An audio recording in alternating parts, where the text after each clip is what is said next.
नमस्कार विद्यार्थियों, आज हम स्पंजों के कंकाल के बारे में अध्ययन करेंगे। स्केलेटन इन स्पंज। देखिए, सभी अकशेरुकी प्राणियों में, लगभग सभी अकशेरुकी प्राणियों में उनकी दैहिक संरचना के अनुसार विभिन्न प्रकार के कंकाल पाए जाते हैं और ये जो कंकाल होते हैं वो कुछ विशिष्ट पदार्थों के बने होते हैं। जैसे कुछ में सिलिका का बना होता है, सिलिका का कंकाल पाया जाता है, कुछ में कैल्शियम कार्बोनेट का बना हुआ कंकाल पाया जाता है और किसी में काइटिन का बना हुआ कंकाल पाया जाता है। इन विभिन्नताओं से के साथ कुछ एनिमल ऐसे होते हैं जिनमें बाह्य कंकाल पाया जाता है। जैसे आर्थ्रोपोडा के प्राणियों में काइटिन का बना हुआ बाह्य कंकाल पाया जाता है, एक्सोस्केलेटन।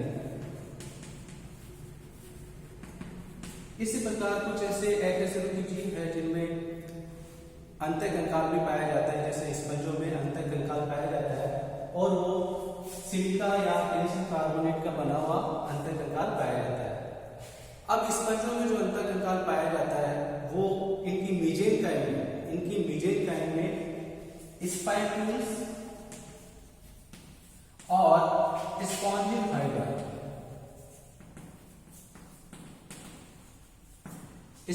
फाइबर का बना हुआ अंतः कंकाल पाया जाता है। स्पंजों में जो अंतः कंकाल है इसकी सहायता से ये अपनी सुरक्षा करते हैं। अब अलग अलग अपन देखते हैं कि स्पाइक्यूल्स कैसे होते हैं और स्पॉन्जिन फाइबर कैसे होते हैं।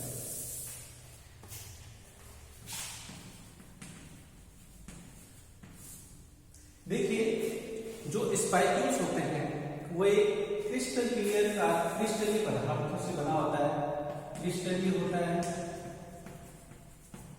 क्रिस्टलीय होता है और जो इसकी स्पाइक्यूल्स या कंटिकम की जो उत्पत्ति होती है वो एक ही बिंदु द्वारा होती है, एक ही बिंदु स्रोत से होती है।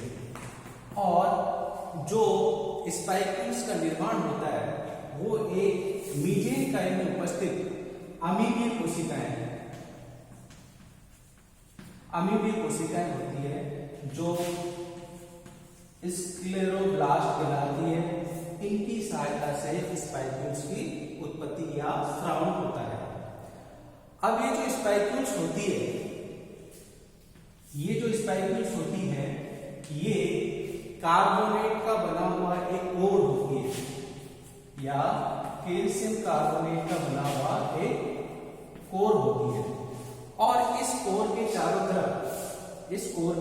तरफ या बाहर ऊपर एक कार्बोनेट का बना हुआ कोर होता है। इस कोर के चारों तरफ या ऊपर कैल्शियम कार्बोनेट या कैल्केनियम पदार्थ का जमाव होता है या कोलोइडल सिलिशियस पदार्थ का जमाव होने शुरू हो जाता है। कोलोइडल सिलिशियस पदार्थ का जमाव होना शुरू हो जाता है। इससे स्पाइक्यूल्स का निर्माण होता है। इस प्रकार स्पाइक्यूल्स दो प्रकार की होती है, एक तो कैल्केरियस स्पाइक्यूल्स और एक सिलिशियस स्पाइक्यूल्स। एक तो कैल्केरियस स्पाइक्यूल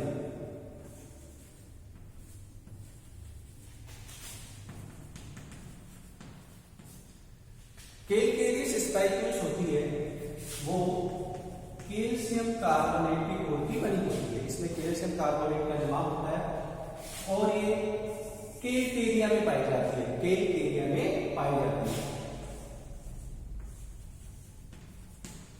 दूसरी प्रकार की जो स्पाइक्यूल्स होती है वो होती है सिलिशियस स्पाइक्यूल।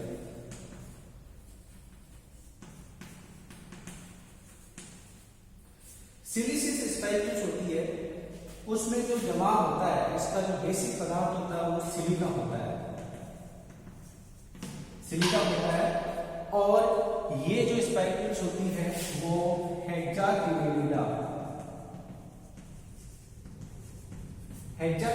में पाई जाती है। अब परिमाण के आधार पर जब अपन स्पाइक्यूल्स को देखें तो परिमाण के आधार पर ये जो स्पाइक्यूल्स होती है वो दो प्रकार की होती है। एक तो होती है दीर्घसूत्र या दीर्घकंटिकाएं और दूसरी होती है लघु कंटिकाएं।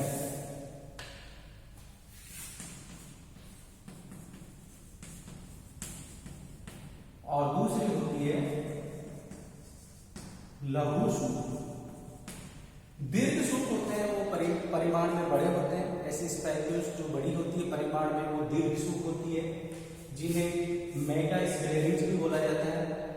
और इन दीर्घ सूपों के बीच में माइक्रो स्क्लेरेंज या लघु सूपों का जमाव होता है। माइक्रो स्क्लेरेंज या लघु सूपों का जमाव होता है। अब ये तो परिमाण की बात हुई। अगर इनकी शेप देखें, इनकी शेप या साइज आकृति देखें, तो ये जो स्पाइक्यूल्स होती है वो या छड़ के समान होती है, या सुई के समान भी हो सकती है, या वक्रित भी हो सकती है, या तारे के समान भी आकृति लिए हुए हो सकती है। इन साइज और शेप के आधार पर ये जो स्पाइक्यूल्स होती है वो अलग अलग प्रकार की होती है। इनमें से एक है, पहली है मोनोएक्सॉन।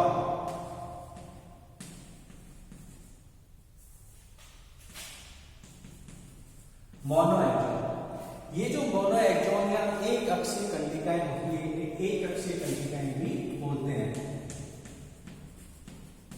एक अक्षीय कंडिकाएं, ये जो मोनोएक्सॉन या एक अक्षीय कंडिकाएं होती है, ये एक अक्ष या इनकी एक ही अर्ध होती है, इनकी एक ही अर्ध होती है।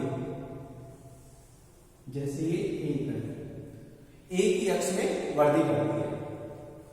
अब ये भी दो प्रकार की होती है। पहली जो होती है मोनोएक्टिनल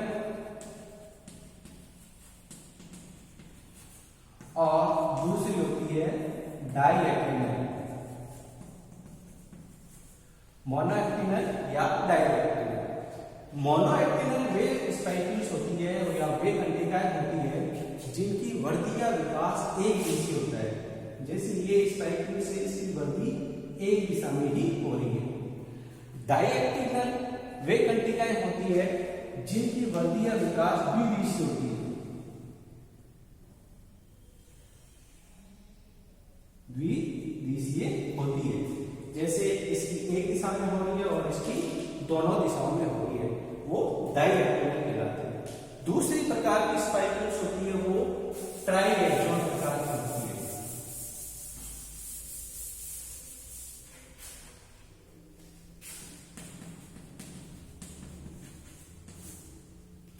या त्रिअरीय कंडिकाएं। इनकी जो वर्दी होती है या इनकी शेप होती है वो त्रिअरीय होती है और 3 अक्षों में इनकी भुजाएं फैली रहती है।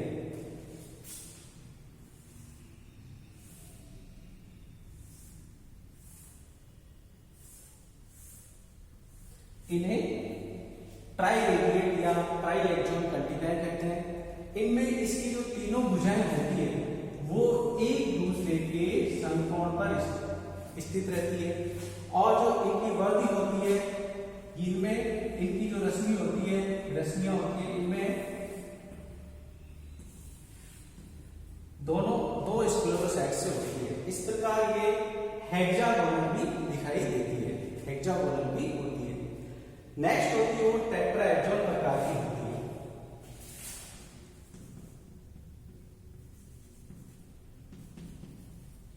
ये जो टेट्राहेड्रॉन होती है उनमें 4 रश्मियां होती है, 4 अक्षों में इनकी वर्दी होती है, और जो चारों इसकी भुजाएं होती है वो एक समान होती है।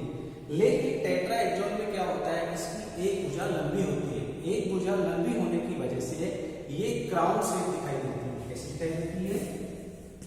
क्राउन या ताज के समान भी दिखाई देती है। कई बार क्या होता है, इसकी एक भुजा, इसकी चारों भुजाएं एक समान होती है, इसकी चारों भुजाएं एक समान होती है, इस वजह से इसको क्लैक्ट्रॉप भी बोला जाता है। क्लैक्ट्रॉप भी बोला जाता है। या कई बार ऐसा होता है कि इसकी एक भुजा टूट जाती है, नष्ट हो जाती है। इस स्थिति में ये ट्राइहेड्रॉन में चेंज हो जाती है। इस स्थिति में ये ट्राइहेड्रॉन में चेंज हो जाती है। नेक्स्ट जो होती है वो होती है पॉलीहेड्रॉन।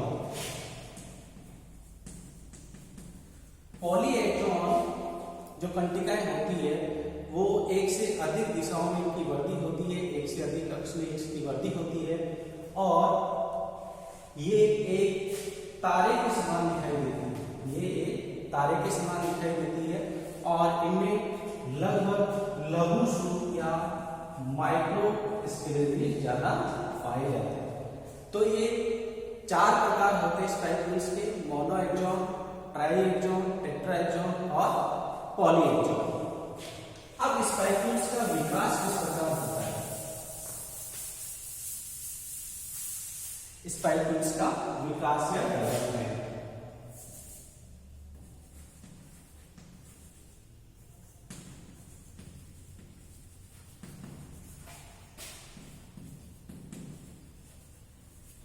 Development of spicules.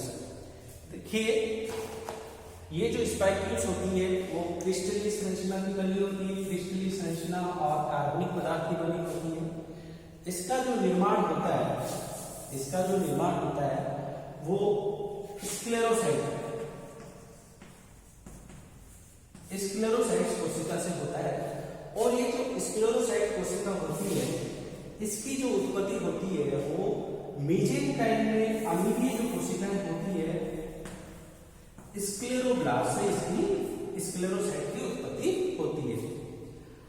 अब जो स्पाइक्यूल्स होते हैं जैसे मोनोएक्सॉन और ट्राइएक्सॉन और मोनोएक्सॉन, इनकी जो उत्पत्ति होती है 2 स्क्लेरोसाइट से होती है। अब इन दोनों स्क्लेरोसाइट में एक कोशिका होती है थिकनर सेल, इसको तो बोला जाता है, और दूसरी को बोला जाता है फाउंडर सेल। देखा जाए तो होता क्या है कि इन दोनों सेल्स की उत्पत्ति स्क्लेरोब्लास्ट से होती है। स्क्लेरोब्लास्ट क्या होती है? द्विकेंद्रीय एक कोशिका होती है और इस द्विकेंद्रीय कोशिका में कार्बोनेट पदार्थ के कण का एक जमाव होना शुरू हो जाता है। दोनों केंद्रकों के बीच में कार्बोनेट पदार्थ का जमाव होना शुरू हो जाता है।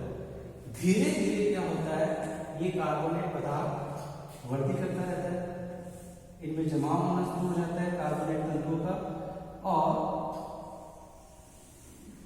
ये केंद्रक एक दूसरे से दूर होना शुरू कर देते हैं।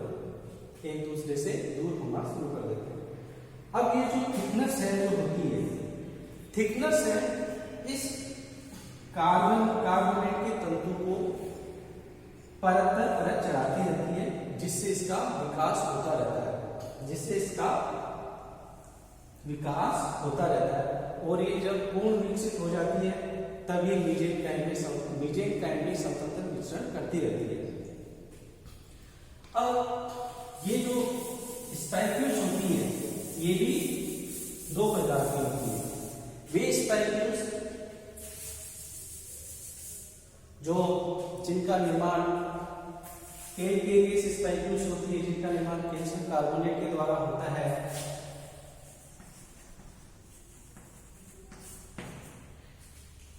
ये कैल्केरियस जो स्पाइक्यूल्स होती है वो कैल्कोब्लास्ट कोशिका से निर्मित होती है, और जो दूसरी स्पाइक्यूल्स होती है वो सिलिशियस स्पाइक्यूल्स।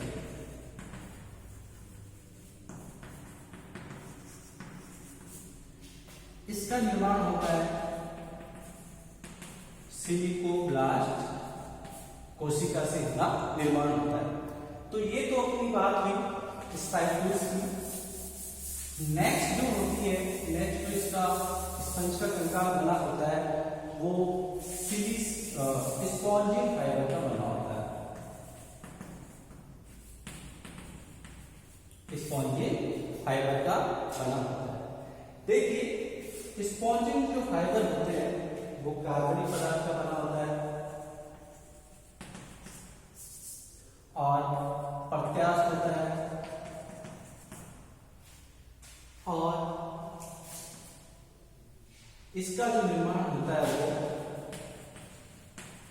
स्क्लेरोब्लास्ट कोशिका द्वारा होता है। स्पॉन्जिंग फाइबर जो होते हैं मुख्य रूप से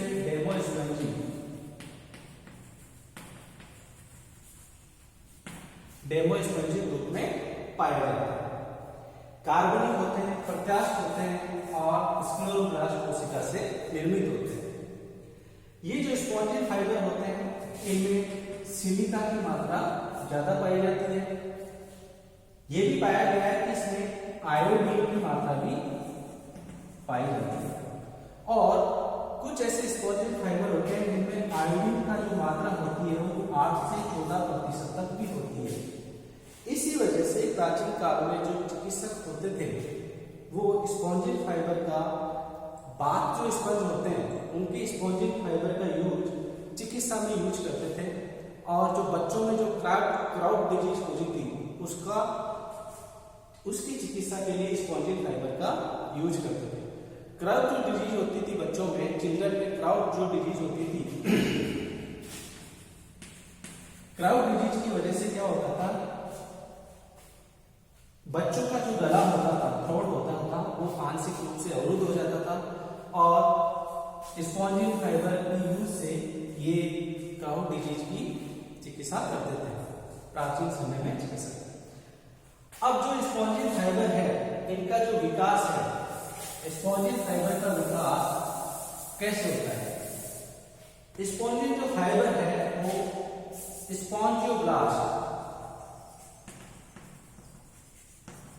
स्पॉन्जियोब्लास्ट कोशिका से निर्मित होते हैं।